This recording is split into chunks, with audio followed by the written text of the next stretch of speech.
짜기 전에 진정 패치, 짠 후에 재생 패치, 이 두 가지만 기억하시면 됩니다. 네, 안녕하세요. 나답게 아름다워지자 곧 40대는 나다움입니다. 오늘은요 여러분 여드름 얘기하러 왔거든요. 제가 솔직하게 손 한번 들어보시죠. 지금 이 영상 보기 전에 볼 만지고 오신 분들 있죠? 저도 알아요. 사람이 여드름 나면 손이 그냥 자동으로 그쪽으로 가거든요. 마치 혀가 막 그 치아 빠진 자리로 스르륵 가는 것처럼 그게 본능입니다, 본능. 근데 저 솔직하게 고백하자면 곧 40대는 30대 후반 남자거든요. 아직도 턱 쪽에 뭔가 올라올 때가 있어요. 뭐 스트레스 받거나 아니면 뭐 야근하거나 배달 음식 먹거나 피부가 신호를 보내는 거죠. 야, 너 요즘 너무 막 사는 거 아니야? 그 순간 제가 어떻게 하냐면 뭐 여러분들도 잘 알고 계시겠지만 그냥 짰습니다. 아무 생각 없이 거울 보면서 손가락으로 쭉 짜면 결과는 어떻게 되냐면 그냥 다음날 그 자리에서 골마서 2배가 돼 있거나 아니면 흉지는 경우가 대다수였어요. 그래서 그게 제 피부에 고스란히 남아 있습니다. 그래서 여러분 저처럼 되지 마시라고 오늘 제가 피부과 자료도 찾아봤고요. 거기서 성분표도 읽어봤고요. 그리고 직접 써봤습니다. 이 영상 하나면 여러분들이 여드름 관련해서 더 이상 헤맬 필요가 없습니다. 10분만 딱 집중해 주시면 되고요. 혹시 설거지 중이 싫으면 그냥 들으셔도 괜찮아요. 오늘 말씀드릴 게 성인 여드름 원인, 그리고 패치 붙이면 안 되는 이유, 실전 사용법, 사용해본 브랜드 비교, 메이크업 꿀팁, 거기다가 흉터 예방까지 가도록 하겠습니다. 자, 그럼 가시죠. 자, 일단 가장 중요한 팩트 체크부터 가도록 하겠습니다. 나 성인인데 왜 아직도 여드름 나지? 하시는 분들 절대 부끄러워하지 마세요. 이건 의지 문제가 아닙니다. 생물학적 현상이기 때문에 그놈의 호르몬 아우. 그리고 이게 20대부터 40대 여드름은 10대 여드름이랑 완전 다릅니다. 10대는 주로 이 전체적으로 덮는 면포성이라 그래서 흔히 좁쌀 여드름인데 성인은요 더 깊고 아프게 잘 안 낫는 염증성이 많아요. 그래서 원인이 다르다 보니까 관리법도 완전히 달라져야 되는데 지금부터 그 원인 제가 4가지로 아주 굵고 그리고 짧게 짚어드리도록 하겠습니다. 일단 저희 집에 있는 와이프도 그러는데 달력 여드름이라는 말 들어보셨어요? 그 달력 보면 언제 여드름이 날지 예측이 된다는 거예요. 여성분들 같은 경우에는 한 달에 오는 그 마법 1, 2주 전에 안드로겐 호르몬 수치가 상대적으로 쭉 올라가면서 피지선을 직접 자극하는 거예요. 그래서 턱선이랑 볼 쪽에 있는 유존에 여드름이 주기적으로 올라오는 거거든요. 그리고 스트레스 받으면 코르티솔이 분비가 되는데 이 코르티솔이라는 게 피지선을 직접 자극한대요. 그래서 야근하면 다음날 피부가 왜 엉망이지? 이게 바로 여러분 원인이었습니다. 이해되시죠? 다음은요 잘못된 스킨케어 루틴인데요. 피부가 건조하면 여드름 안 나겠지 하고 보습을 아예 안 하시는 분들이 있거든요. 그거 바로 독입니다. 독.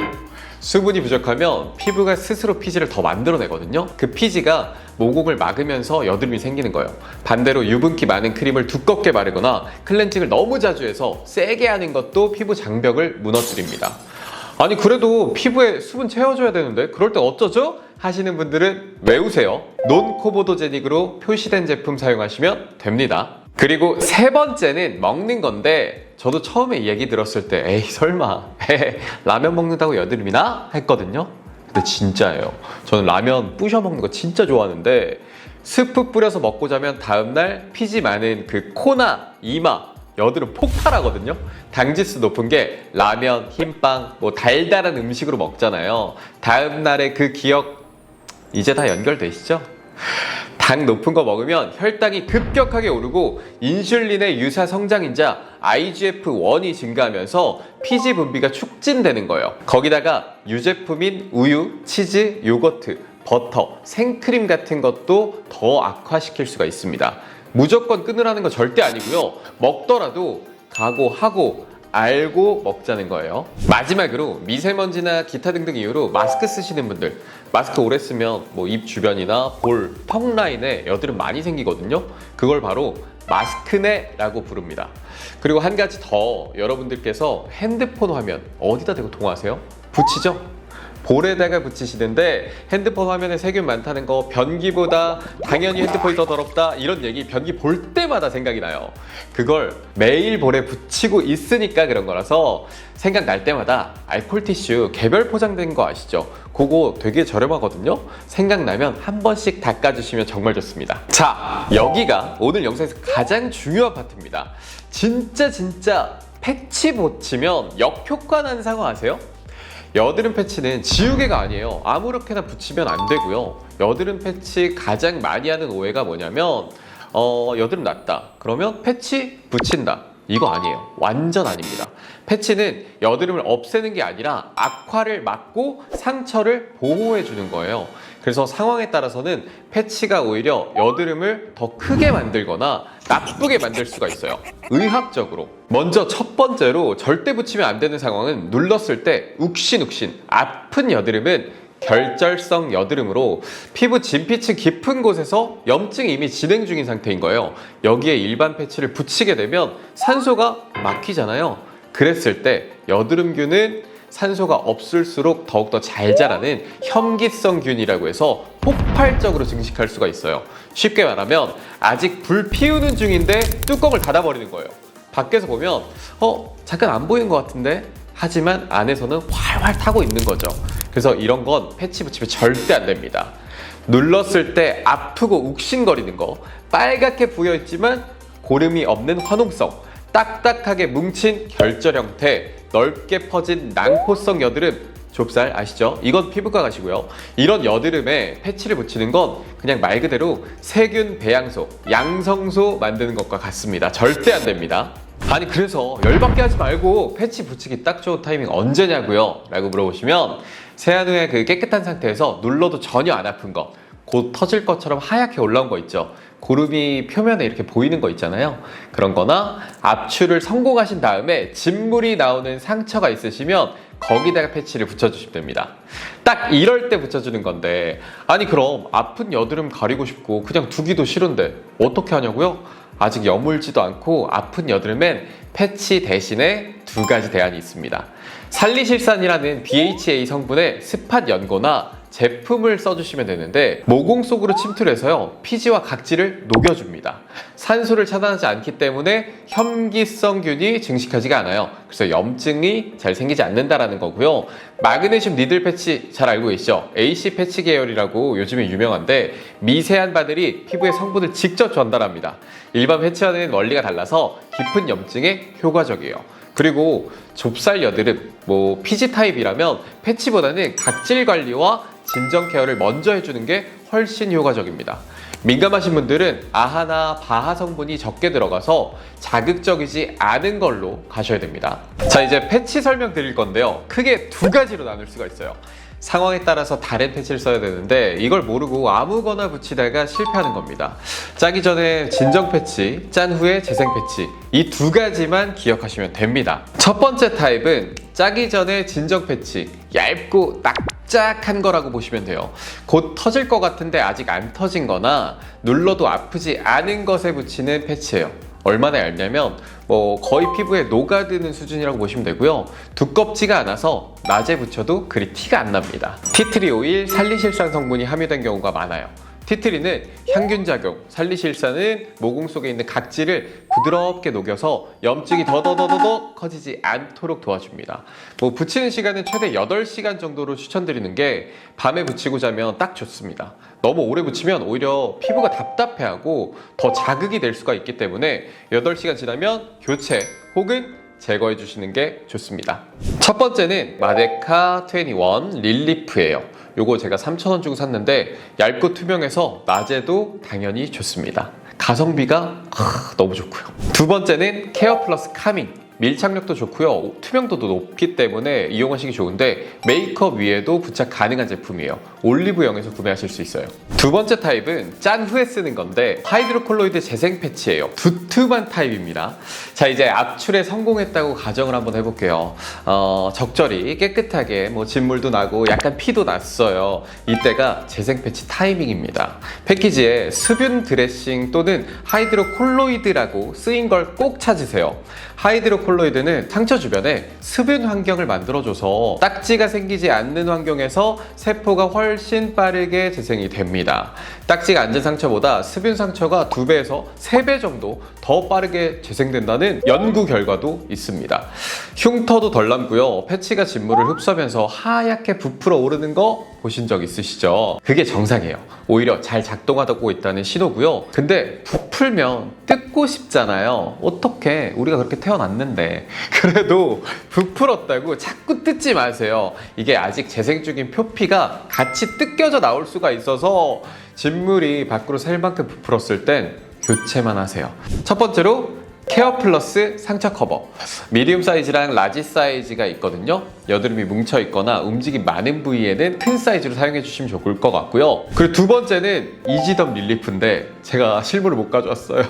진짜 사용 잘하는데 재생력이 특히 좋아서 민감 피부나 피부 장벽이 약한 분들한테 추천드립니다. 그리고 제가 직접 사용한 브랜드, 비교표, 가성비, 프리미엄 전부 다 만들었거든요. 제가 직접 사용해봤고 가격도 다 확인해서 만들었어요.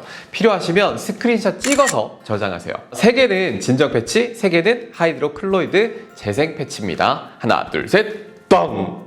간단하게 요약해드리면 학생, 사회 초년생이라면 다이소 마데카 21 진짜 가성비 말이 필요 없고요. 직장인, 일상관리용으로는 케어 플러스 라인으로 올리브영의 스테디셀러니까 밀착력 검증됐고요. 민감하고 예민한 피부 확실하게 관리하고 싶으시면 이지덤 릴리프 약국 퀄리티입니다. 뭘 사야 할지 모르겠다? 일단 다이소 마데카 21이랑 케어 플러스 상처 커버 하나씩만 사세요.